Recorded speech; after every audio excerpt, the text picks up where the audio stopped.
I'd like to recognize again the founder and president of the Duncan Tree Foundation, Duncan, for her extraordinary work and dedication to serving our community. Let's give her another round of applause. This afternoon, I want to encourage each and every one of you to continue your support of our nonprofit organizations, our nonprofit sector, as we celebrate the Duncan Tree Foundation. For years, the Duncan Tree Foundation has been creating meaningful, strategic public-private partnerships to help modernize healthcare systems in underserved areas. I have been outspoken on the issue of healthcare in the United States, and just this January, I led many town hall meetings regarding the state of healthcare legislation in the House of Representatives. I am proud to say that on March 23rd of this year, President Obama signed comprehensive health care reform in the form of the Patient Protection and Affordable Care Act into law. I was extremely proud to cast my vote to expand health insurance coverage to 32 million Americans. This act gives Americans more choices and brings down health care costs for everyone. Its enactment means that small businesses, young folks, and the young at heart, and all Americans who have been denied coverage by insurance companies will see immediate relief.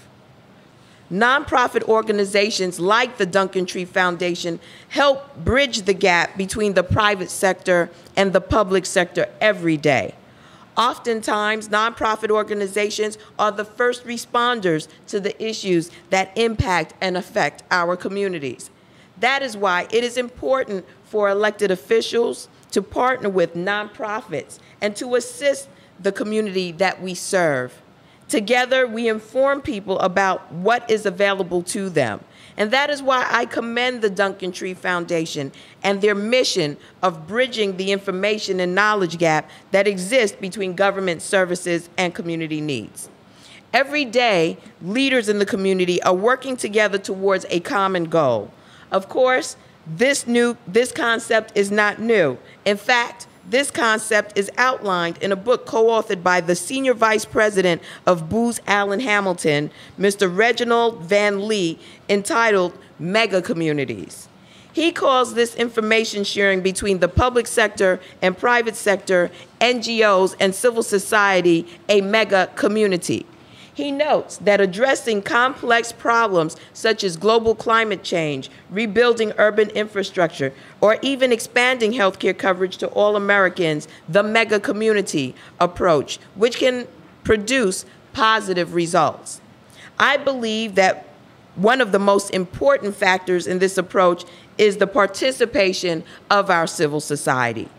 Everyone in this room this evening is a member of our civil society, and just by being present here in this room, you are showing your involvement in our community. It is through our civil society that many of the obstacles that the world faces are solved. So do not be afraid to be the advocates that you are and boldly speak out on behalf of the community you serve, whether it be on behalf of healthcare reform or another complex problem our society is facing. I also invite you to reach out to my office. My staff has a wealth of knowledge that can be used anytime at your disposal. In this great community, we must understand that the only way to effectively bring real change is to unite our strengths on behalf of our residents. Once again, I'd like to thank the Duncan Tree Foundation and WIDA for having me this evening. I'm honored, as always, to be able to speak to the community this evening and to share in this momentous occasion, the second annual event. I thank you all for your continued support of this growing, thriving organization and look forward to working with each and every one of you in the future. Thank you all once again.